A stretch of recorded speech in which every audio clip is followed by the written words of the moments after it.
Glória a Deus. Pai Santo, nós te adoramos nesta hora. Te agradecemos por este momento de adoração, de louvor, de cântico. Recebe o louvor do teu povo, Senhor. E toma nas tuas mãos a nossa vida.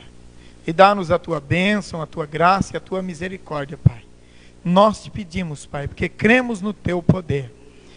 Em nome de Jesus. Em nome de Jesus. Amém. Glória a Deus. Aleluia.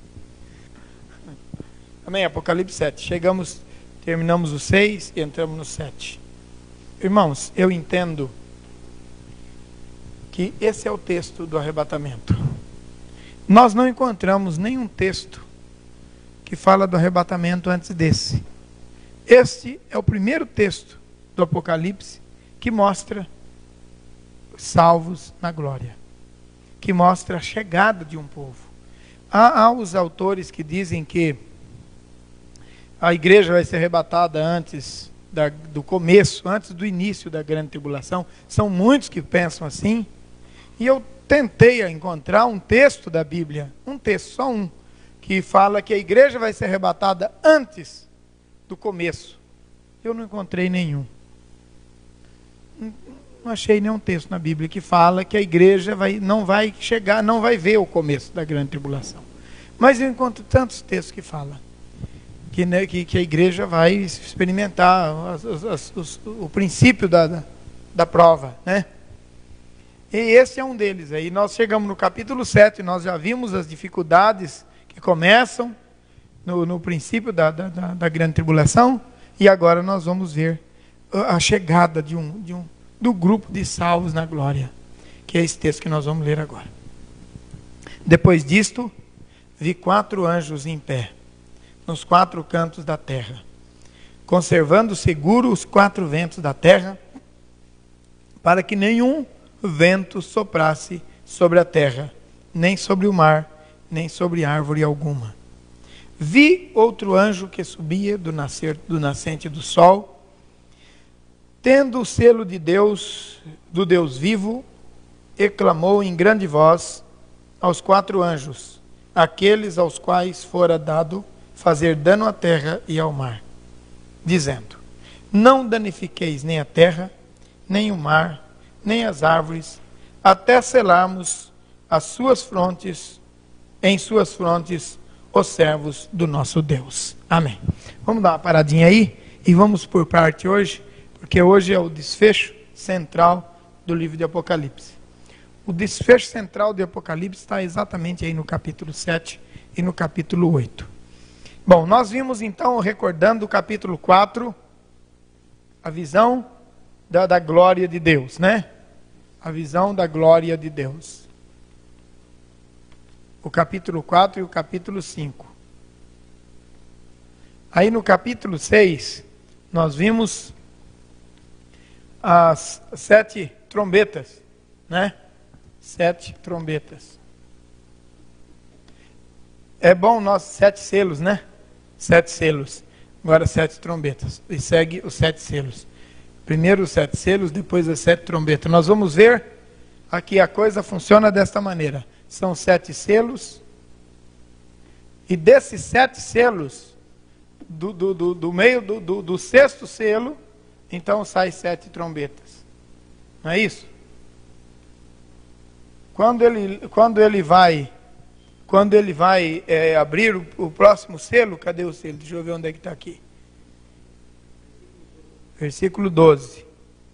Vi quando o cordeiro abriu os 7 selos e veio terremoto, tal. Cadê onde é que está? Cadê o outro? O 7º selo. Cadê o 7º selo? Hã? O 6º selo. Estou confundindo o 6º selo com... Bom, versículo 12. Abriu o 6º selo, sobre veio, tornou negro, tal. Não é esse que eu quero, não. Vamos ver para frente aqui. Não tem mais aqui alguma coisa. Deixa eu ver onde é que está aqui. Primeiro versículo do 8. É esse que eu quero. Quando o cordeiro abriu o 7º selo. É o 7º selo, sim. Mas aqui tem... Porque são 7 selos. E o 7º selo só vai ser aberto lá no capítulo 8. O capítulo 7 fica todo entre o 6º e o 7º selo. Quando o cordeiro abriu o 7º selo, houve silêncio. cerca de meia hora, então vi 7 anjos que se acham diante de Deus, e eles foram dados 7 trombetas. Então é assim, ó, 7 selos, passam-se 6 selos, no 7º selo, abre-se 7 trombetas, que vão dar sequência agora no juízo de Deus. Concluindo o 6º selo, no 7º selo vem então as trombetas. E nós vamos observar o seguinte, vamos dizer, 1, 2, 3, 4, 5, 6, 7 selos. Aí depois virão as trombetas.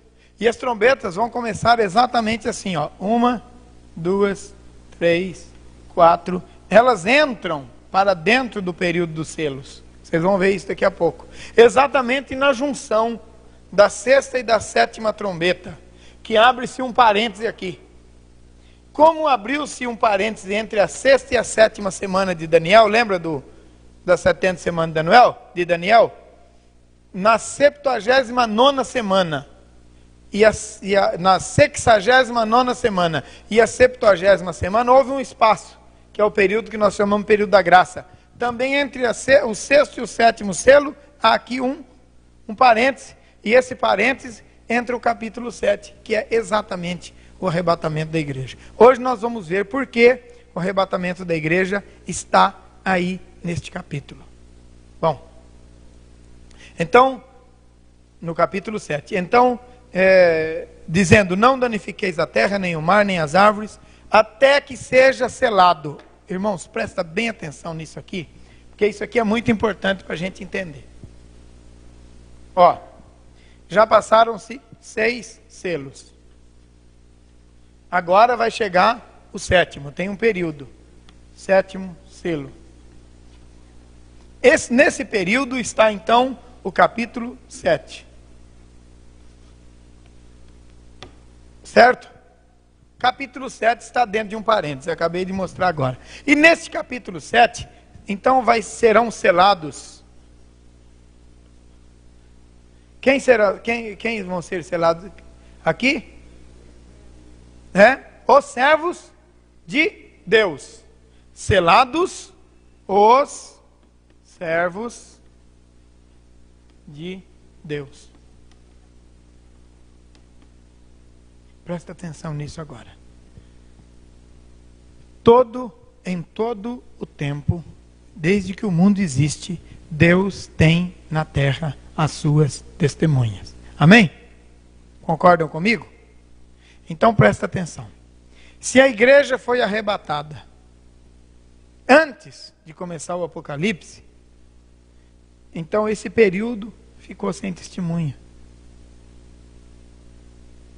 Ok? Agora veja o que é que diz o versículo. Não danifique a terra, nem o mar e nem as árvores, até selarmos as frontes, os servos do nosso Deus. Então, presta atenção, o que vai acontecer aqui agora? Quem são esses servos de Deus que vão ser? São 144 mil de judeus. Não é isso? 144 mil judeus. Então vamos lá. Vamos voltar para a 70ª semana de Daniel. 69 semanas, 70 semanas estão determinadas sobre o seu povo, disse o profeta Daniel, não é isso? Passaram-se 69 e abriu-se um parêntese. A 70ª semana terá que ter testemunha. Quem vai testemunhar no final dessa semana? 144 mil pessoas. Seladas de quem? Dos judeus. Então, veja, os judeus foram convocados para ser testemunha de Deus. Depois eles falharam, então surgiu o período da igreja. Período da igreja entre os judeus e igreja. Agora, terminado esse período, o que vai acontecer? Os judeus de novo. Para terminar a 70 semana. Percebe? Deu para entender? Não. Quem não entendeu? Um que não entendeu, quem mais? 2 que não entendeu. Então vem cá, vamos fazer o seguinte. Tá, então deixa eu agarrar umas pessoas aqui para nós. O Marcão, vem cá você, o Charles. Deixa eu ver mais um aqui. O Sabino, vem cá vocês 4. Vocês 3. Sabino, vem cá vocês 3. Deixa eu ver mais um aqui. Deixa eu ver aqui mais um irmão para vir aqui. Não, o Paulinho, vem cá, Paulinho. Não, vocês vão ficar em pé aqui na frente. Para explicar isso. Vocês vão ficar aqui comigo, aqui em pé. Então, o Carlão... Não, mas eu sou pequenininho, eu não tenho jeito. Vocês dois ficam aqui na frente. Vocês dois ficam aqui na frente. Seu Sabino. Aqui, ó. Na frente deles. Não, virado para lá. Virado para lá, igual eu. Aí. Tá bom. Pode dar mais uns 3 passos aí para frente. Quando Deus começou a sua revelação no mundo, esses aqui não existiam. Esses aqui é a igreja. Eles são a igreja de Jesus. Esses aqui são os judeus, o povo de Israel. Então Deus escolheu os judeus para testemunharem acerca do reino de Deus na terra. E os judeus então foram testemunhas do nosso Deus durante todo o período do Velho Testamento. O período do Velho Testamento é esse período que está aqui, dali até aqui. Bom, então agora vocês chegam até aqui. Devagarinho, calma Marcão. É 4.000 anos, vem devagarinho, chega até perto deles aqui. Esse é o período do Velho Testamento. Vai, pode chegar. Agora aqui, eles falharam. Vocês abaixam aí no chão, fica abaixado, Aí, falhou, os judeus falharam. Então Deus levantou a igreja. Agora vocês caminham até lá, do lado de lá da lousa. Esse é o período da igreja. Pode parar aí agora. Aí. Esse é o período da igreja. Agora vocês levantam e vão lá. Pode ir. Os judeus perderam todo esse tempo da igreja. Agora passa lá na frente deles. A igreja, ali o Paulinho e o Sabino representam a igreja. Quando a igreja for arrebatada para o céu, pode sentar vocês dois aqui, o Sabino e o Paulinho. Foi arrebatado para o céu. Os judeus têm que continuar o trabalho. Os judeus têm que fazer o que eles não fizeram. Os 144.000 começa ali para continuar a última semana. Entendeu todo mundo agora? Paulo, entendeu? Pode sentar, muito obrigado. Pode fazer. Esses 2 judeus aqui vão passar a tribulação, hã? 144.000. Bom, para começar, vê se ela é contada. Olha lá. Ela desapareceu. Por que a tribo de Dan desapareceu? Por causa da idolatria. A tribo de Dan desapareceu por causa da idolatria. Eles não desapareceram, eles estão ainda. O nosso guia lá era da tribo de Benjamim, lembra? Mas era, eles têm a árvore genealógica deles. Mas então, o irmão Erci está fazendo uma pergunta que eu não ia entrar no texto. Não, eu sei. Eu sabia que essa pergunta ia surgir. É por isso que eu já dei uma olhada nela.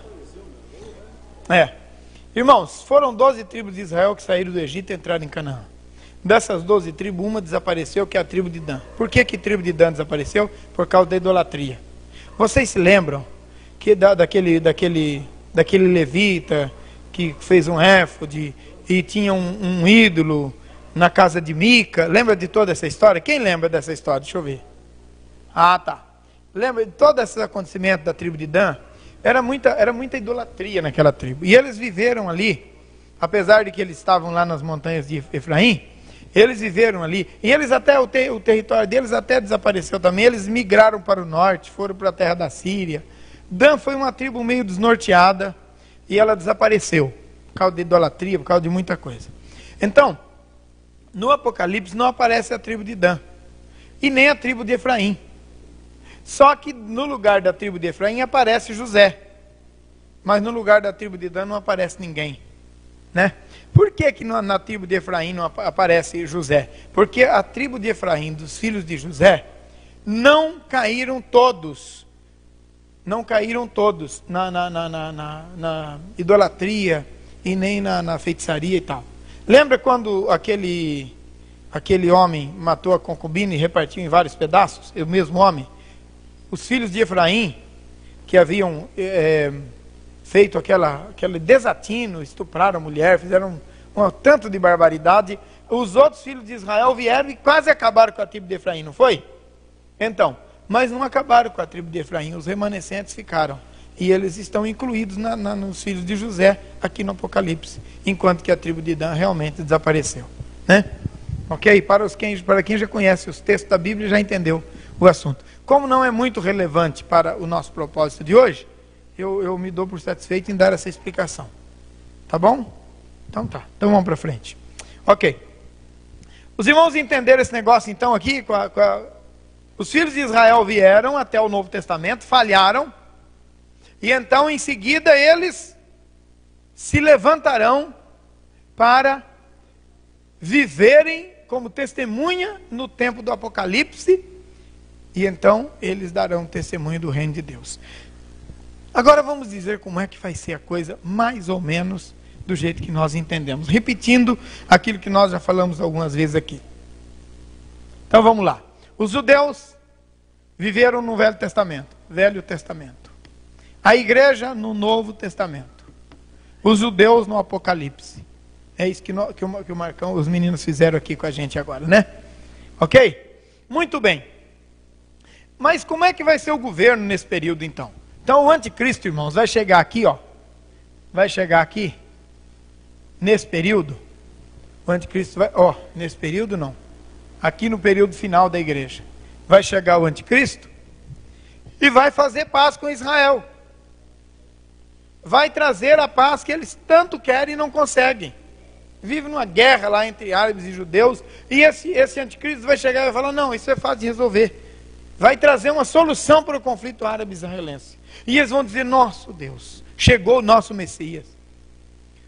O nosso Messias chegou e eles vão aceitar o anticristo. Por 3 anos e meio. O período é de 7 anos. Por 3 anos e meio, eles vão aceitar o anticristo. E por 3 anos e meio, o anticristo vai estabelecer essa paz. Mas ele vai reconstruir o santuário, ou estará reconstruído na época. Uns acham que é ele que vai mandar, outros acham que os judeus vão construir antes. Não dá para saber, a Bíblia não é muito clara nisso. O fato é que o santuário de Jerusalém vai estar reconstruído nessa época.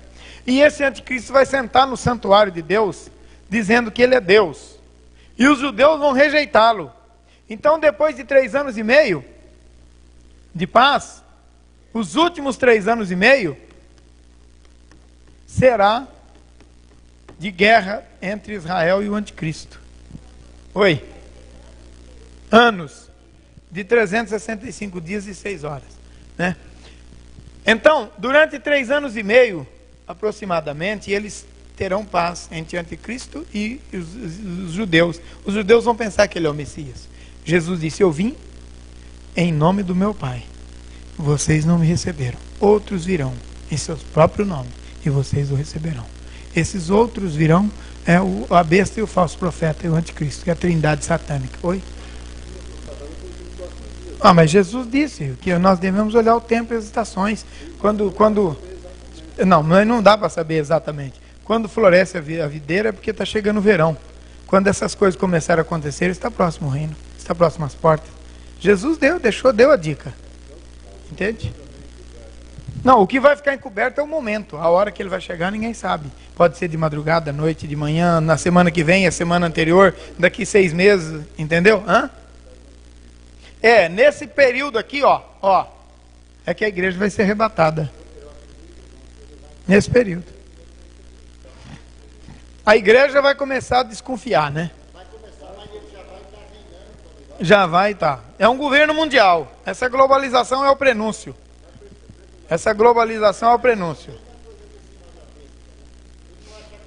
Achar que é uma grande descoberta. Oi. Está sendo formado. Trabalha tudo dentro da, né? Está montando. Exato. Vocês viram a conversa? Vocês viram o encontro entre o nosso presidente Fernando Henrique Cardoso e o primeiro-ministro da França? semana passada? Vocês viram o que é que o primeiro-ministro da França falou? Falou o seguinte, falou, ó, é muito bom que exista o Mercosul. E nós, aqui da Europa, não queremos evitar que aconteça uma união entre o Mercosul e o ALCA. Uma junção entre o Mercosul e o ALCA, que está para acontecer no ano 2005. Só que nós queremos também, em contrapartida, aproveitar para ter um comércio livre entre a Europa e a América Latina. Por quê? O Brasil, principalmente o Brasil, é um país que nós estamos... Ele não falou bem essas palavras, mas é mais ou menos isso. Nós estamos de olho nele, porque o Brasil é o grande celeiro do mundo, de fato. Irmãos, nós estamos vivendo um momento em que nosso país está se mudando do terceiro para o primeiro mundo. Se nós resolvermos... se nós resolvermos o problema da corrupção, dentro de 10 anos nós somos primeira potência, estaremos entre as primeiras potências do mundo. O futuro do Brasil é de grande potência mesmo, porque tudo que cai na terra aqui nasce, não é verdade? Então, o único problema que nós temos é realmente o problema da corrupção. Este é o nosso grande câncer. Nós temos, o dia que resolver o problema da corrupção, o problema da violência é só consequência. Porque a desigualdade econômica vai resolver, o país vai nivelar e a violência vai diminuir. Porque a violência é consequência da pobreza, da miséria, da situação em que o povo vive. Vocês viram esses dias aí, foi preso um traficante do Rio de Janeiro, e a favela se revoltou, tacou fogo em ônibus, queimou 7 ônibus, pintou 7. Por quê? Porque esse homem é que fornecia as prioridades básicas da favela. Ele dava gás, alimento, medicamento, ele levava gente para o hospital, tinha as ambulâncias dele, construiu tudo na favela com dinheiro de droga, não é? Então o povo não tem nada, está morrendo tudo numa miséria terrível lá. Então o povo aceita o socorro do traficante e fica contra o governo, né? Porque o governo não dá nada. Olha, esse negócio aí agora, teve bilhões, esse negócio da Sudene, do Nordeste, a Sudene e a Suzep, Suzep e Sudene, Sudã, 1 bilhão, quase 2 bilhões, gente, é muita coisa. Eu não sei contar esse dinheiro, se der na minha mão, não dou conta de contar ele. Bilhões. 2 bilhões. Quase 2. Não, mas, irmão Erci. 1.000, milhão, bilhão. Olha aí. Você conta isso? É muita coisa. Não, dá para... 3, 6... 9, 0, né? É uma carretona daquela, os pneus de uma carretona daquela de um lado assim. Então, é brincadeira isso. Quer dizer, o nosso grande problema é a corrupção. Se o nosso governo resolvesse, pegasse esses 2 bilhões aqui, dava para resolver grande parte do problema da nossa pobreza. Dava ou não dava? O problema do Nordeste, irmãos, estaria resolvido realmente com esses 2 bilhões. E esse dinheiro foi mandado para lá. E foi tudo desviado. Então, o nosso problema de violência é o problema da corrupção. Resolvendo o problema da corrupção, resolve o problema da violência. E o Brasil se torna um país de primeiro mundo. Sim, eles estão... A Espanha veio primeiro e a França está chegando aí para investir no Brasil. Bom, então veja bem. Todas essas coisas que estão acontecendo, os chineses estão aí. Ele está aí, ele tem bilhões de homens para mandar para o mundo inteiro, que ele não dá conta de segurar mais o povo lá, está derramando gente assim pela janela. Então, dentro de 10 anos, nós teremos os grandes blocos organizados. Talvez a América de Norte a Sul e a Europa de Norte a Sul. 2 grandes blocos. E esses 2 grandes blocos vão se fundir, formando a economia mundial. E o anticristo chega. Daniel fala isso. Então o anticristo está perto, agora está perto. Cada dia mais a gente está vendo aí na cara. Né? Vai chegar já já. Pois bem, vai fazer paz com Israel por 3 anos e meio, aproximadamente 3 anos e meio. Quando ele criar a situação de querer ser adorado, eles vão rejeitá-lo, e então fecha os 3 anos e meio e começa a guerra. E nesta guerra, o anticristo vai colocar os árabes do norte, os árabes do sul, os europeus do norte e os árabes do oeste, do leste, contra Israel. Israel vai ficar preso no meio, nesses últimos dias dos primeiros 3 anos e meio. Quando eles estiverem presos no meio, pressão de todos os lados, porque o anticristo está em cima deles, aí eles vão dizer: o Messias já veio e nós o rejeitamos. O Messias já veio e nós o rejeitamos. Aí eles vão reconhecer que Jesus era o Messias que eles rejeitaram. E o anticristo vai pegar pesado em cima deles. Então vai passar esses 3 anos e meio aqui, numa guerra tremenda contra os judeus. E eles vão gemer. É a angústia de Jacó. Você já leu isso na Bíblia? Agora vai abrir a montanha. A angústia de Jacó. É o tempo da angústia de Jacó que a Bíblia fala. E é o terrível dia do Senhor que a Bíblia fala. Porque agora o juízo de Deus vai cair sobre o anticristo. E vai atingir a terra inteira. Nesses últimos 3 anos e meio. É o grande e terrível dia do Senhor que fala o profeta Zacarias, que fala o profeta Isaías, e que fala agora este livro também, o livro de Apocalipse, nas próximas aulas que nós vamos ter a semana que vem em diante. Pois bem, neste período agora, que é os últimos 3 anos e meio, é que estarão selados esses 144 mil. Então, nesse período aqui, ó, cadê? Nesse período aqui, antes, enquanto ainda não foi selado os 144 mil, a igreja vai estar aqui. Porque se a igreja for arrebatada antes deles, vai ficar sem testemunho na terra. Então o que vai acontecer? A igreja vai ser tirada, os 144 mil vão ser selados, e então entra o juízo de Deus. Certo? Que dura 3 anos e meio. Então vamos recapitular. Nós estamos vivendo a vida da igreja agora. Chega o reinado do anticristo, que começa. Imediatamente depois do começo do reinado do anticristo, a igreja sobe. A igreja vai ser arrebatada no início da tribulação. Quando a igreja for arrebatada, o anticristo, os judeus descobrem que o anticristo não é o Messias. O anticristo pressiona Israel, os 144 mil são assinalados por Deus, e o castigo, o juízo cai sobre o mundo. Isso terminando os primeiros 3 anos e meio. Então, tudo isso vai acontecer nos primeiros 3 anos e meio, porque os segundos 3 anos e meio serão só de juízo de Deus sobre o anticristo e sobre o nosso sistema. Todo mundo entendeu? Estarão aqui selados, testemunhando e morrendo por causa do nome de Jesus. Não está no 144. São 7 anos.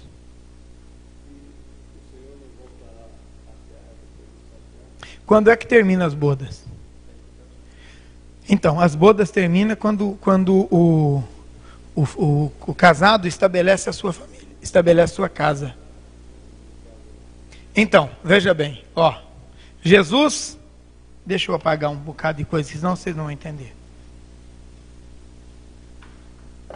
Jesus vem, arrebata a igreja. Começou aqui os 7 anos. Eu vou colocar uma data aqui, mas isso não existe. Presta atenção, isso não existe, porque ninguém sabe o dia nem a hora que ele vem. O irmão acabou de mencionar. Mas vamos supor que passa 1 ano, supondo, presta atenção, vamos supor que passa 1 ano dos 7 anos dentro do período que a igreja vai ficar aqui. Vamos supor, hipoteticamente, começa o reinado do anticristo e 1 ano depois a igreja sobe. Vamos supor, tá bom? Supondo, ninguém vai dizer, o pastor disse que a igreja vai subir 1 ano depois. Eu não falei nada disso, estou só supondo. Vamos supor que a igreja fica 1 ano aqui, e depois vem, estabelece, aí a igreja sobe. Aí, tem o período das bodas. As bodas. Quando alguém se casa, quando é que termina a festa? Quando os noivos vão para casa ou vão para a lua de mel. Enfim, os noivos saem. Quando os noivos saem da festa, todo mundo vai embora. É ou não é? Não é assim? Aqui também é assim, na igreja. Então Jesus vem, arrebata a igreja vai para o céu. Vai passar os 7 anos lá. Passou um ano aqui na terra, vamos supor. Pode ser 6 meses, pode ser um ano. Mas ela passou aqui um período, né? Aqui na terra. Aí, sobraram quanto tempo aqui? 6 anos, vamos supor. Ok? Aqui tem que dar 7. 1 mais 6. Ok? 1 mais 6 igual a 7. 1 mais 6 igual a 7. Jesus volta e estabelece o milênio. Ok. Deixa eu ver onde é que nós havíamos parado. Selados os servos de Deus. Então, a igreja passa todo o seu período. Agora termina o período da igreja. A igreja para de testemunhar na terra, porque a igreja sobe. E quem vai testemunhar na terra?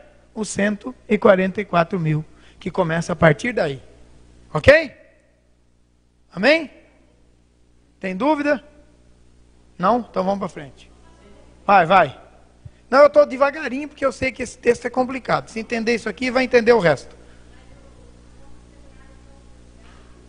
Não, eles agora reconheceram quem é o Messias. Eles agora não rejeitam o anticristo e morrem por causa do nome de Jesus. E Jesus profetizou isso. E disse, ó Jerusalém, Jerusalém, que mata os profetas. Quantas vezes eu quis te ajuntar, isso me arrepia todo. Quantas vezes eu quis te ajuntar, como a galinha junto os seus pintinhos. Mas vocês não conheceram o dia da visitação. Mas agora a vossa casa ficará deserta. E em verdade eu vos digo, que não vereis mais o meu rosto, falando para os judeus, não vereis mais o meu rosto até que venhais a dizer, bendito o que vem em nome do Senhor. Então Jerusalém ficou deserta. Durante todo esse período da igreja. O que acontece em Jerusalém agora? Guerra, confusão, sangue derramado, todo dia, desde quando Jesus morreu. Nunca mais Jerusalém teve um dia de sossego. Guerra, peste, enfermidade, e crucificação de gente, destruição. A cidade de Jerusalém foi destruída 19 vezes e reconstruída 20 vezes. É brincadeira? Bom, então está lá. Jerusalém não tem paz, até que venham dizer, bendito que vem em nome do Senhor. E então verão o rosto de Jesus voltando com a igreja para estabelecer o milênio. Isso é maravilhoso. Ele chega na hora do quente. Quando eles estiverem cercados por todos os lados, eles vão levantar os olhos para os céus e vão dizer, bendito o que vem em nome do Senhor. Quem é que vem em nome do Senhor? Jesus disse, eu não vim por moto próprio. Eu vim para fazer a vontade do meu Pai. Eu vim em nome do Senhor. Outro virá em seu próprio nome e vocês vão aceitá-lo. Mas, juntando as duas palavras, mas vocês não verão o meu rosto, até que vocês digam, bendito que vem em nome do Senhor. Quando Israel disser, bendito que vem em nome do Senhor e não em seu próprio nome, eles estarão rejeitando o anticristo e aceitando Jesus como Messias. Imediatamente Jesus chega, junto com a igreja, destrói o poder do anticristo, estabelece o milênio aqui na terra. Passou esse período, entrou o período do milênio. Ok? Deixa eu ouvir 2 ali, depois eu ouço o irmão. Tá, Arafat.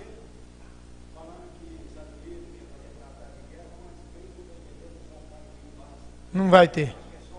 Não vai ter. Eles faz tratado, quebra, torna a fazer, torna a quebrar. Ali não tem jeito. Só quando Jesus voltar. Jesus disse, se vocês soubessem a quem deve a vossa paz. Não é isso que Jesus falou para Jerusalém? Depois nós podemos até achar o texto. Aleluia! Agora vamos ver se isso está na Bíblia, em outro lugar, porque um texto só é muito pouco. Vamos dar uma olhada aqui. já que nós estamos confirmando o texto bíblico, vamos olhar em Romanos. Romanos é o coração da Bíblia, viu, gente? Versículo 25 em diante. Vamos ver se aqui se dá para... Porque não quero, irmãos, que ignoreis este mistério, para que não sejais presumidos por vós mesmos, que veio o endurecimento em parte a Israel, até que haja entrado a plenitude dos gentios. É esse o texto que eu queria. Romanos 11, 25. Romanos 11, 25. Ó, plenitude dos gentios. Ó, gente, hoje acho que nós não vamos terminar o capítulo 7, não. Mas não tem problema, a gente gasta 2 semanas no 7. Plenitude, o que é a plenitude dos gentios, gente? Quando é que Jesus veio? Na plenitude dos... E o que é a plenitude dos tempos? É um tempo de culminância de todas as coisas. Vamos ver o que significa a plenitude dos tempos. Quando Jesus veio, havia uma língua universal, o grego. Havia uma língua, uma cultura, língua e cultura universal, o grego.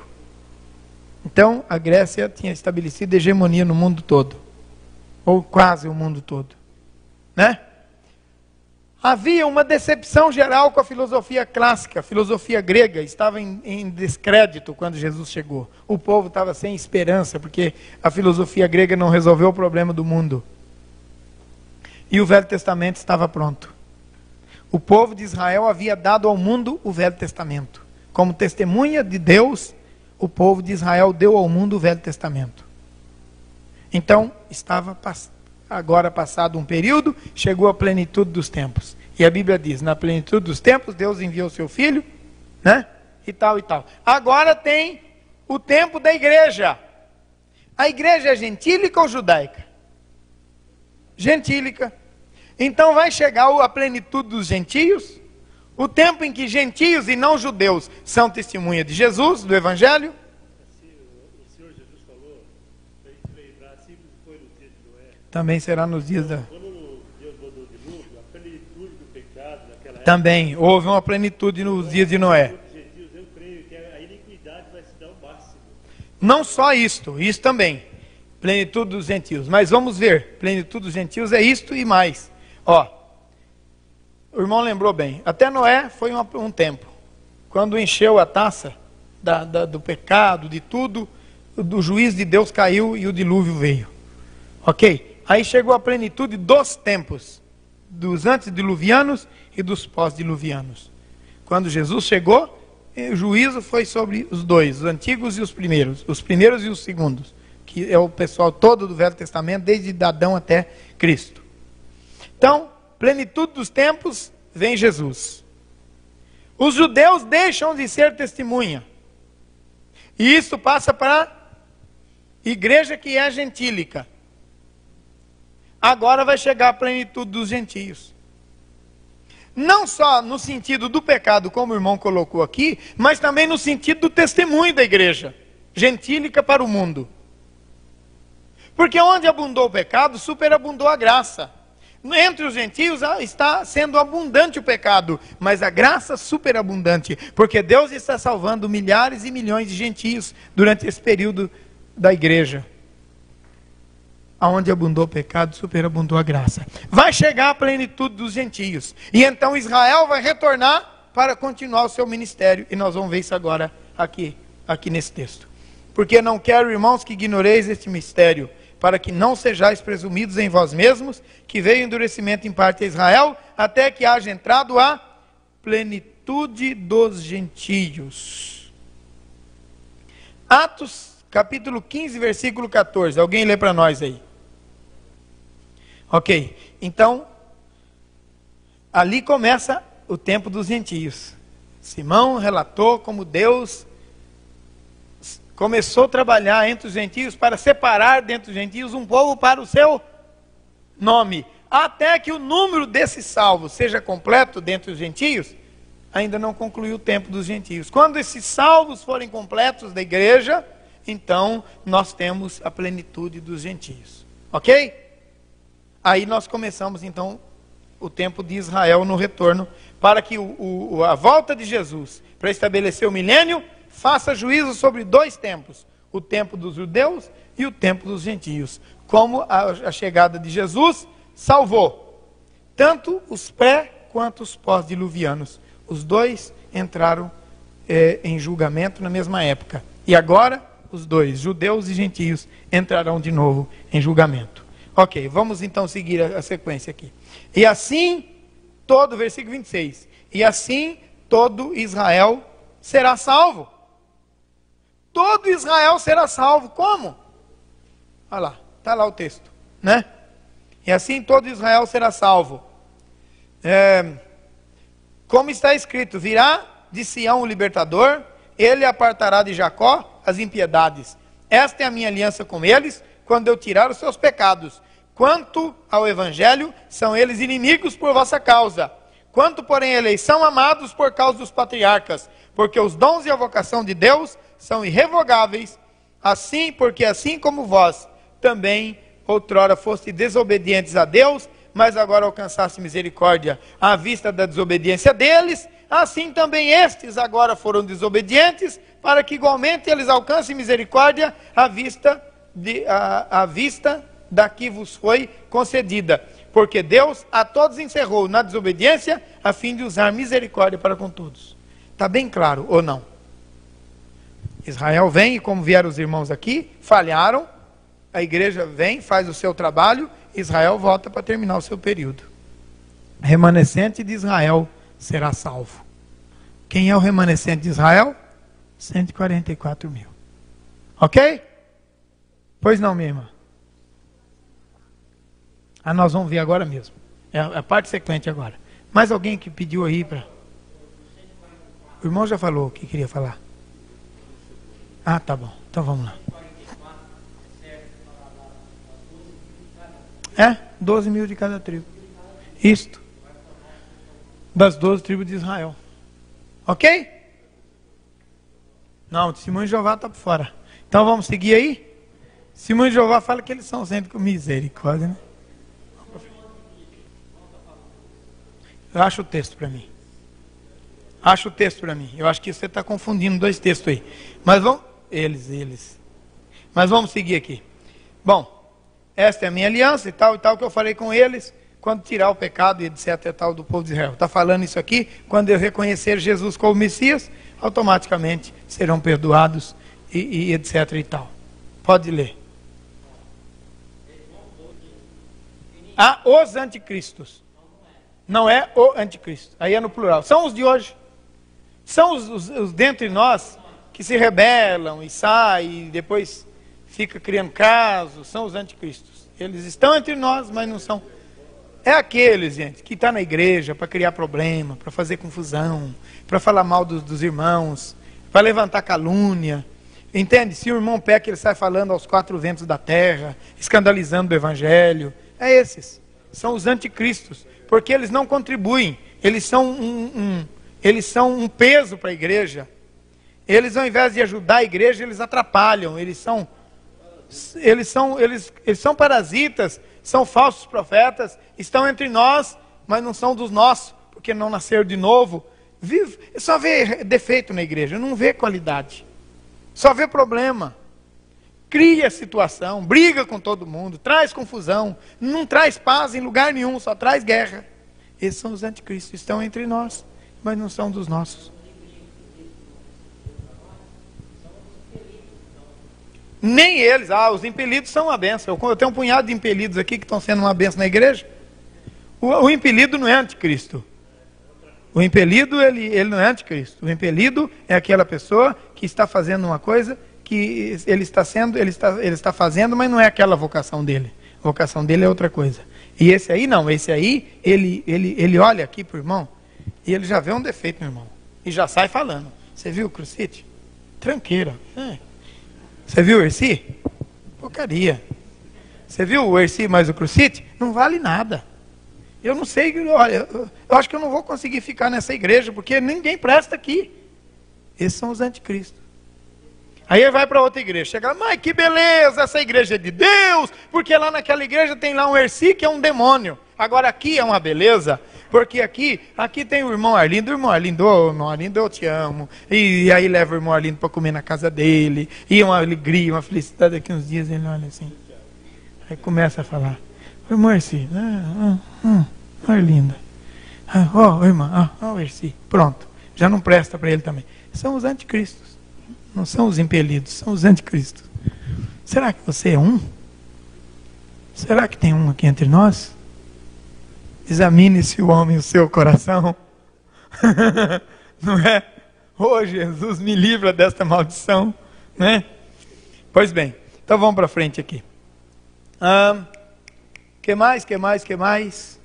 Paramos no versículo 3. Então ouvi o número dos que foram selados, que era 144.000 de todas as tribos dos filhos de Israel. Da tribo de Judá foram selados 12.000, da tribo de Ruben 12.000, da tribo de Gad 12.000, da tribo de Azer 12.000, da tribo de Naftali 12.000, da tribo de Manassés 12.000, da tribo de Simeão 12.000, da tribo de Levi 12.000, da tribo de Issacar 12.000, da tribo de Zebulon 12.000, da tribo de José 12.000, da tribo de Benjamim foram selados 12.000. Não aparece. Aparece os filhos de José, está aqui, ó. Manassés e Efraim. Mas fala da tribo de José. Exatamente. Cadê Manassés? Eu estou caçando ele aqui.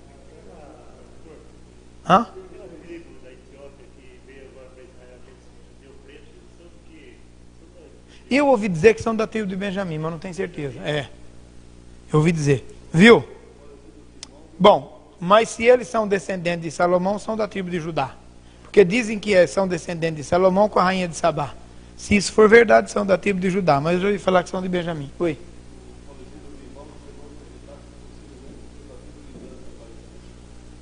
Mas eles não vieram para o sul, eles foram para o norte. Bom, quando não aparece a tribo de Efraim, mas aparece da tribo de José. Parece o nome de José representando duas tribos, Efraim e Manassés. Se bem que Manassés aparece lá em cima, né? Agora, eu tenho uma curiosidade aqui, que eu achei interessante e anotei para vocês. De acordo com o nome das 12 tribos que aparecem aqui, alterado já, a tribo de Manassés e a tribo de Dan e a tribo de Efraim, aparece assim, por exemplo, vamos citar o exemplo aqui. Lê para mim aí alguém, as tribos, uma por uma, devagarinho. Vai falando para mim. Da tribo... Ok, são confessores ou adoradores? Da tribo de Rubem, 12.000. Da tribo de Ruben. Ruben significa olhando para Deus. Da tribo de Aser, 12.000. Significa uma companhia. Pulou o Gad? Então começa de novo. Esse é o problema, depois dos 40 começa. Da tribo de Judá, 12.000. Confessores ou adoradores? Da tribo de Rubem, 12.000. Olhando para o filho. É o significado do nome, Ruben. Da tribo de Gad, 12.000. Significa companhia. O Gad significa uma companhia. Da tribo de Aser, 12.000. Azer significa benditos. Da tribo de Naftali, 12.000. Naftali significa lutando contra. Da tribo de Manassés, 12.000.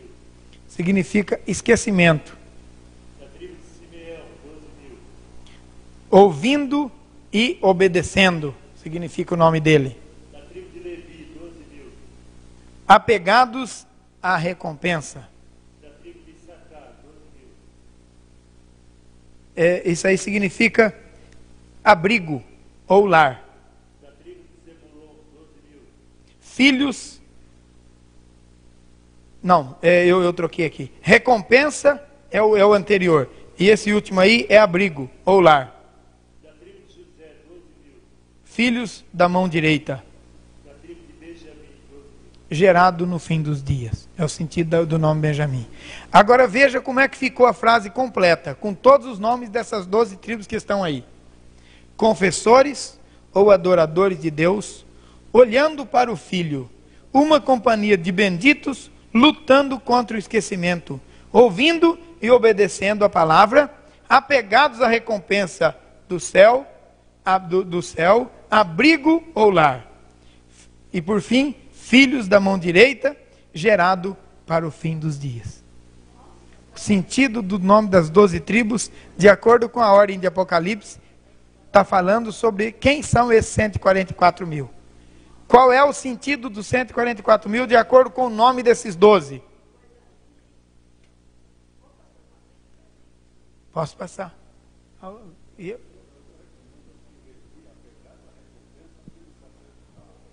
Apegado à recompensa. O Senhor é a sua recompensa. E eles eram tão apegados a Deus que eles não queriam, eles não tinham terra aqui. É, a recompensa. O Senhor é a vossa, o Senhor é a vossa porção. O Senhor é a vossa porção. É judeu, né? É judeu. Ó. Confessores ou adoradores de Deus, olhando para o Filho, uma companhia de benditos, lutando contra o esquecimento, ouvindo e obedecendo a palavra, apegados à recompensa de um abrigo, que é, um abrigo é o nome, né? Um abrigo, ou lar, filhos da mão direita, gerado para o fim dos dias. Eu achei essa curiosidade.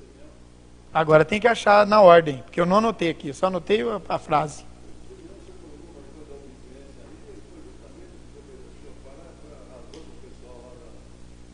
Então deve ser ouvindo e obedecendo a palavra, que tem aqui uma sequência. Deve ser. É o sétimo? Confessores, primeiro. Olhando para o Filho, segundo. Companhia de bendito, terceiro. Lutando contra os, quarto. Esquecimento, 5. Ouvindo e obedecendo, 6. Pegado, 7. E assim vai. Mas é interessante isso. Mas isso é uma curiosidade. Não tem muita coisa a ver com... Tem muito a ver, mas é mais uma curiosidade. Vamos para frente.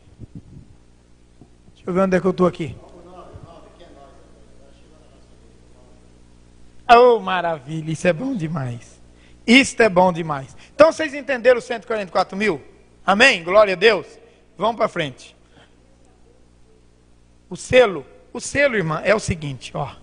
Desde o tempo da antiguidade, havia um anel de selar. Quando um rei tinha uma propriedade, eles faziam uma escritura num tijolo de barro. E então ele pegava aquele anel dele e fazia isso, ó. Selava, ficava a marca lá. Isso é o selo. Aquela propriedade era daquele dono. Vamos modernizar um pouco. Quando lá na roça, a gente compra um gado, a gente pega um ferro quente e marca. Aquilo é um selo. Tem o dono marcado lá. Entende? Isso é o selo. Isso, o anel de selar em cima da cera, em cima do barro. E agora, depois, quando surgiu o papel e a escrita, o selo virou assinatura. Assinou, quem não assina, não tem direito. Não é verdade? Quando você assina, então você tem direito ou deveres. Ok? Amém? Pois não.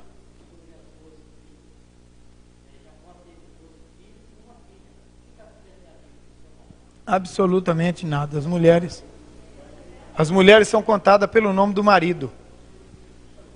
Desde o tempo do Velho Testamento. Depois dessas coisas, não fala isso que nós vamos arranjar uma guerra aqui. Aí, estou falando. Tinha que arrumar encrenca. E eu acabei de falar dos anticristos. Aí, ó. Tá vendo? Tinha que mexer, né? Bom, vamos. Aleluia. Depois dessas coisas vi. E eis grande multidão que ninguém podia enumerar, de todas as nações, povos, línguas, em pé diante do trono.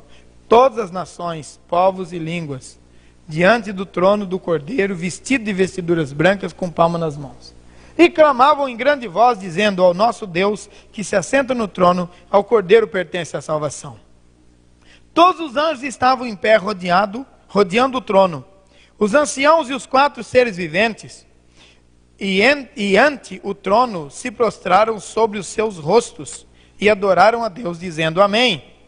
O louvor, a glória, a sabedoria, ações de graça, a honra, o poder e a força sejam ao nosso Deus pelos séculos dos séculos. Amém.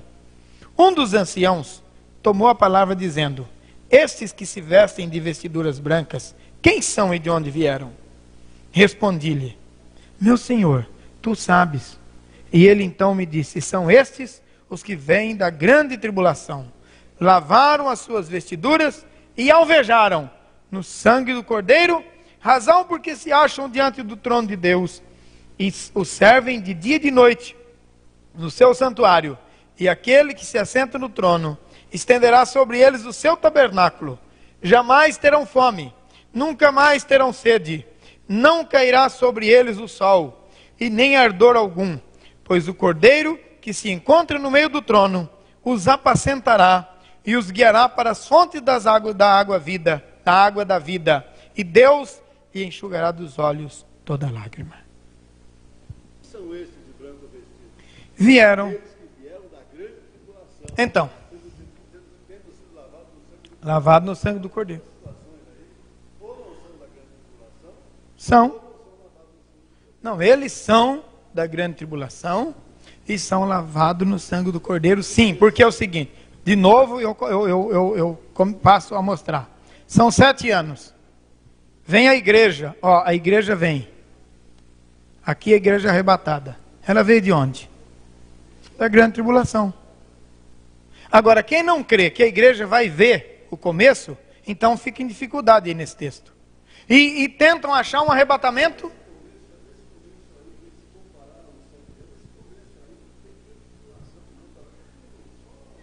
Não, mas é o começo. Não, a grande tribulação aqui vai ser coisa pesada, não é brincadeira, não. A igreja vai ver o começo. Ó, o irmão chegou em São Paulo. Quem chegou em São Paulo agora recentemente? Que veio de fora e chegou aqui recentemente? A irmã, aquela irmã ali. A sogra do irmão Roberto. A senhora chegou quando em São Paulo? A senhora chegou em São Paulo sábado. A senhora vai ficar aqui uns dias. Quando a senhora chegar no Rio, em Juiz de Fora. Quando a senhora chegar em Juiz de Fora, daqui a uma semana, vamos dizer assim, alguém pergunta para a senhora: de onde a senhora veio? Vim de São Paulo. Quanto tempo a senhora ficou em São Paulo? 9 dias. Mas quanto tempo a senhora ficou em Juiz de Fora? 40 anos. Mas a senhora veio de São Paulo, porque é lá que a senhora estava. Não importa o tempo que eles passaram na tribulação, eles vieram de lá. Foi só o começo, foi só uma semana, mas vieram de lá. Entende? Ok? Quando Jesus saiu da água, ele estava onde? Ele estava dentro da água. Mas quanto tempo fazia que ele tinha entrado na água? Só 10 minutos. Mas ele saiu da água e veio o batismo do Espírito Santo sobre ele. Então, vir da grande tribulação não quer dizer que passou toda ela. Está querendo dizer que é do lugar de onde eles vieram. E o lugar de onde eles vieram agora está em grande tribulação. Porque eles vieram da terra. Ok? Então esse texto, junto com Tessalonicenses, vai mostrar que a igreja vai ver sim. E Jesus, lá em Mateus 24, chama isso de o princípio das dores. O princípio das dores. Das dores de quem? Das dores de Israel. A igreja vai ver o princípio das dores. Sabino, acha o princípio das dores aí para mim, já que você está achando os textos aí lá, muito bom lá em Mateus. Então vamos para frente aqui, irmãos. Vamos para frente um pouquinho mais. Bom, isso tudo está aqui, ó, nesse pedacinho. Esse é o estudo de hoje, ó. Hã? Se alguém quiser o esboço do estudo, eu dou. É tudo isso. Hã? Mateus 24 diz assim: porque haverá então grande aflição, como nunca houve desde o princípio do mundo até agora, nem tampouco haverá jamais. Ele está dizendo, o Senhor Jesus, do início da tribulação, aqui nesse texto aqui. Exatamente. Então não vai ser brincadeira, não. É grande tribulação. Muito mais do que isso que nós estamos vivendo hoje. Olha, o negócio funciona assim. Quando é que você dá valor a um episódio? Quando esse episódio era insubstituível. Vamos dizer o seguinte. Tem um abismo aqui. Tem um abismo ali, ó. Do lado de lá daquela parede. Eu estou aqui onde eu estou. Aquele abismo para mim é algum perigo? Não. E se eu estiver aqui? É um perigo? E se eu estiver aqui? É um perigo? Agora, se eu estiver em cima do muro com a perna para o lado de fora, é nesta hora que a igreja vai ser arrebatada. Porque o arrebatamento da igreja tem um valor tremendo, mas só vai ter valor se acontecer na hora em que não dá mais para esperar. Entende? Percebe? Se o Senhor não abreviasse aqueles dias, nem os escolhidos seriam salvos. Tá certo? Então a hora da volta de Jesus, gente, vai ser uma hora crucial. A igreja vai falar: ai, aleluia, graças a Deus, a terra ficou para trás. Blum, só fumaceiro. Você saiu. Quando é que Noé saiu? Noé. Noé também. Quando é que Noé saiu do dilúvio? Quando ele entrou na arca. E quando é que a chuva caiu? Quando ele entrou na arca. Quando é que caiu? Quando é que Sodoma e Gomorra foi destruída? Não é? Como é que foi o negócio lá? Cadê o Marcão? Vem cá, Marcão. Vou pegar o Marcão de novo. O Marcão, melhor dormir no Senhor. Marcão tá isso. Você é o Ló. Como é que foi que o anjo tirou Ló? Como é que foi que o anjo tirou Ló lá da cidade? Me dá a mão aqui. Me dá a mão aqui. Ele tirou lá da cidade assim, ó. Foi ou não foi? Jesus vai tirar a igreja da terra assim também. E ele fugiu e brum, caiu tudo atrás dele. Foi ou não foi? Mas como, Marcão? Eu aprendi com o negão aí. Agora você pode sentar. Aprendi com o negão. Você dá glória a Deus que eu sou pequeno. Se eu fosse grande, você ia ver. Bom, eu não tirei ele, eu coloquei ele na tribulação. Quando você vê aqui, você fica esperto. Bom, mas não foi assim que o anjo tirou Ló de Sodoma? Do mesmo jeito vai ser na tirada da igreja daqui. Não vai ser uma hora que está todo mundo tomando um refresco na beira da praia. Não, a igreja vai estar, suando. Aí já está se referindo ao 3 anos e meio para frente. É o dia do Senhor, né? É o dia do Senhor. O dia do Senhor a igreja não vai passar aqui, porque é juízo. E a igreja não passará pelo juízo. A igreja será tirada antes que venha o juízo. Essa explicação aí, pastor, clareou um pouco, sabe por quê? Porque a maioria faz confusão no meio da tribulação, os 3 anos e meio, as bodas do cordeiro. Então essa explicação do começo clareou um pouco, porque você tem um ponto para você se basear, né? E você fala no meio, 7 anos das bodas. Então isso aí é muito interessante. Vamos exemplificar mais uma vez, né? Você chega, termina de comer e um enxame de formiga ou de barata toma conta da comida. Você não pode mais comer. Não é assim? Ainda bem que eu comi antes. A mesma coisa. Vem o arrebatamento e o mundo apodrece. Vamos olhar. O Sabino já achou lá o texto. O irmão aqui achou também, né? É o mesmo. É o mesmo que ele leu. É o mesmo que ele leu. Mas vamos olhar Tessalonicenses. Procurei para mim. De novo aquele texto que diz que agora o anticristo não opera porque tem um que segura a operação dele, ele não pode ainda fazer. Aí já é lá na frente. Aí nós vamos chegar lá daqui a pouco. Aí é para Israel, viu? Mateus 24. Por que eu não peguei Mateus 24 até agora, gente? Porque Mateus 24, Jesus está falando para judeus. O evangelho de Mateus foi escrito para judeus. E Marcos foi escrito para gentios. E Lucas foi escrito para gentios. E João foi escrito para gentios e para judeus. Ok? Então vamos seguir aqui. Ô Sabino, você sabe qual é o texto que eu estou pedindo, né? Então acha aí para nós. Então vamos lá. Ainda tem. E acabou. Acabou, irmãos.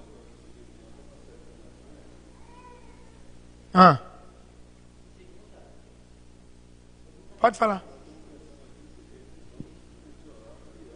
Não, mas é melhor mesmo. Porque a Bíblia diz, bem-aventurado os que desde agora dormem no Senhor, porque descansa e depois levanta para receber recompensa. Não vai, ele vai ficar, viu? Ele vai ficar. E o senhor vai olhar assim e vai falar, não, agora não preciso mais disso. Glória a Deus. Se eu estiver lá junto, a vara fica lá e nós vamos embora. Oh, glória. Amém. Vamos terminar então o texto, que terminou a hora também. Respondi, meu Senhor, tu sabes.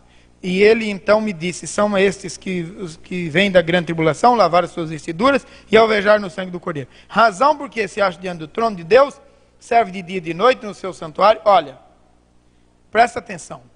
Quando ele tem a visão, a igreja já foi arrebatada. Então a igreja foi arrebatada no período dos 7 selos. Percebe isso?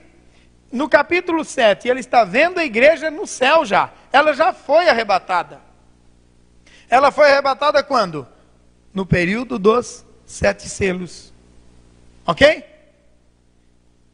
Então vamos lá. Jamais terão fome, nunca mais terão sede, não vai precisar mais de pescar, viu, irmão Arlindo? Não tem fome, não tem sede, não precisa mais pescar. Não tem rio, tem só da água da vida. Mas a Bíblia diz que o rio, aquele rio naquele tempo vai ter muito peixe. No milênio. No milênio. Bom, nunca mais terão sede, não cairá sobre eles sol. Só para encerrar. Observe esse versículo aí. Não cairá sobre eles o sol, nem ardor algum. O que é que diz 2 Pedro? Capítulo 3, versículo 9 em diante. Que a terra vai... Não, é 2 Pedro. Que a terra vai se arder, vai queimar, as estrelas cairão do firmamento, e muita coisa, a terra vai se queimar, enrolar como um vestido velho. E não é assim que diz lá? O texto de Pedro? Pois bem, isso a igreja não vai ver. A igreja não vai estar aqui. Ok? Oi. Completamente destruída e reformada. Achou, Sabino, o texto lá para nós? Eu não sei se é a primeira ou a segunda. Olha lá, o que você achou aí? Então vai, quem achou? Segunda. Lê alto para nós, Paulinho. Ora, irmãos, rogo-vos pela vinda de nosso Senhor Jesus Cristo e pela nossa reunião com Ele. Ok, só um minuto. Rogo-vos, como é que é? Rogo-vos pela vinda de nosso... Ora, irmãos, rogo-vos pela vinda de nosso Senhor Jesus Cristo. Para quem que ele está falando? Para os crentes de Tessalônica, que eram gentios e não judeus. Mateus 24 fala para judeus, mas Tessalonicenses fala para gentios. Então aqui está falando sobre a vinda do Senhor para arrebatar a igreja. E não para estabelecer a restauração dos judeus, que é no final da tribulação. Pode seguir. Que não vos movais facilmente do vosso entendimento, nem vos perturbeis, quer por espírito, quer por palavra, quer por epístola, como de nós, como se o dia de Cristo estivesse já perto. Ninguém de maneira alguma vos engane, porque não será assim, sem que antes venha a apostasia, e se manifeste o homem do pecado, o filho da perdição, o qual se opõe e se levanta contra tudo que se chama Deus, ou se adora de sorte, que se assentará como Deus no templo de Deus, querendo parecer Deus. Não vos lembrais de que estas coisas vos dizia, quando ainda estava convosco. E agora vós sabeis o que eu detém, para que o seu próprio tempo seja manifestado, porque já o ministério da justiça opera. Somente há um que agora resiste até que do meio seja tirado. E então será revelado o iníquo, o qual a quem o Senhor desfará pelo assopro da sua boca, e aniquilará pelo esplendor da sua vinda. A esse cuja vinda é, segundo a eficácia de Satanás, com todo o poder e sinais prodígio de mentira, e com todo o engano da injustiça para com os que perecem, porque não receberam o amor da verdade para se salvarem. E por isso Deus lhe enviará a operação do erro, para que creiam a mentira, para que sejam julgados todos os que não creram a verdade, antes tiveram prazer na iniquidade. Mas devemos sempre dar graças a Deus por vós, irmãos amados do Senhor. Amém? Aí tá bom. Tá dando graça por eles, né? Porque eles não fazem parte desse povo que deu ouvido à mentira e não aceitou a verdade. Não é? Porque o anticristo virá para juízo sobre aqueles que não deram ouvidos à verdade, mas creram na mentira. Então o anticristo não vem para a igreja, vem para os incrédulos, para os infiéis. Quando esse anticristo chegar, ele não vai poder fazer tudo o que ele quer, enquanto a igreja não for tirada. Então Deus vai tirar a igreja daqui, vai tirar e o Espírito Santo vai com ela. E então o Satanás vai imperar, vai dominar, vai tomar conta, né? E quando ele tomar conta, então entra toda a operação do erro. E os judeus estão no meio aceitando tudo. Mas quando ele sentar no santuário querendo ser Deus, eles vão rejeitar. E ele vai pegar pesado com eles. Então eles vão rejeitá-lo, definitivamente. E então Jesus volta e restaura Israel. Deu para entender bem? 144 mil estão aí selados. E a igreja aparece agora no céu, porque já foi arrebatada quando os 144 mil estavam para ser selados. A igreja é arrebatada, sela-se os 144 mil, o João fala dos 144 mil e imediatamente vê a igreja na glória. Olha que coisa linda, irmãos. Oi? Eu acho que aí eles já vão começar a levantar as primeiras suspeitas, que vão se confirmar em seguida. Mas eles vão sentir a falta. De repente, vai sentir a falta. De repente a igreja não está mais aí. Eles não vão ver subir fisicamente, mas vão perceber que sumiu. Só sumiram os crentes, e agora? Mas sabe por que a igreja... o crente que dá mau testemunho vai ser uma praga até depois do arrebatamento. Sabe por quê? Porque eles não vão subir. Aí eles vão falar, mas o fulano não era crente? Ele não subiu? Ele não sumiu? Então não sumiram os crentes, só sumiu um palco deles. Mas então esse fenômeno... Entende? Até lá eles vão ser motivo de dúvida para os outros. Porque crente ruim só traz confusão, dúvida. Crente ruim é uma peste, só traz dúvida. Crente bom é uma bênção. Vai dar trabalho até para o diabo. Aí já é lá no final. A barriga fica vazia. Bom, é isso, mas é mais do que isso. Eu não vou entrar nesse negócio, não. Viu? Observe isso. São 10 virgens, não são? Não são 5 prudentes e 5 nécias? As 5 prudentes vão subir. E as 5 nécias vão ficar. E o fato deles ficarem, apesar de serem igreja, vão ficar para tribulação e serão salvos na tribulação, eles vão confundir os outros, que os outros vão olhar e falar, mas uns foram, uns sumiram, mas os crentes não sumiram. Porque o meu vizinho é crente e não sumiu. Aí vou dizer assim, você viu aquele negócio do arrebatamento? Os crentes sumiram. Não sumiram nada, o meu vizinho é crente, está lá, não sumiu. Olha a dúvida aí, porque é crente ruim. Aí ele vai se desculpar, dizendo que tal e tal, ou então ele vai dizer, não gente, eu pisei na bola e fiquei. Agora eu não quero... Agora eu vou ter que correr atrás do prejuízo, vou arranjar azeite para minha candeia. E aí você vem comigo, e aí vai tentar evangelizá-los. E aí o anticristo cai de pau em cima. E a coisa fica russa. É melhor você fazer 2 coisas. Ou morrer antes, ou ser arrebatado.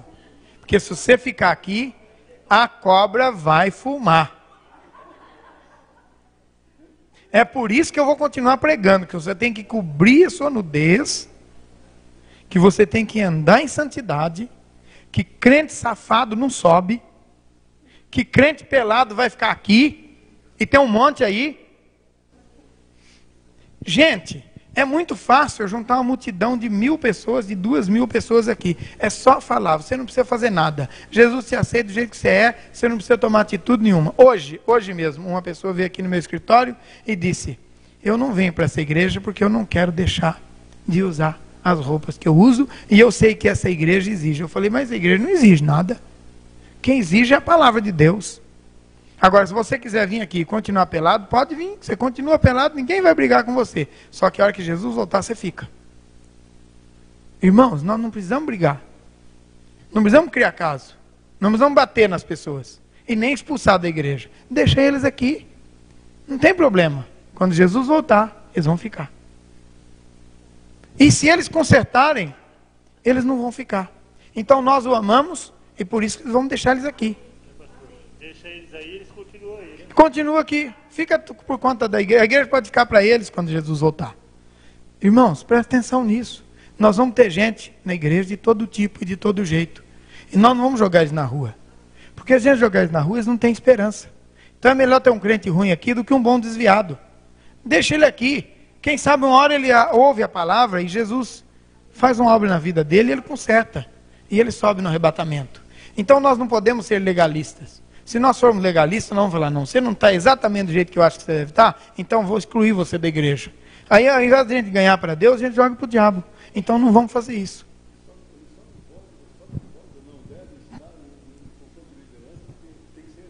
Exatamente. Então essa é a nossa luta. Mas olha, não vamos agir como aquele que espanca os seus companheiros, mas como aquele que alimenta os seus companheiros. Porque é do joio que Jesus tira o trigo. Ou não é? Foi colher o campo, tinha joio e trigo no meio, não tinha?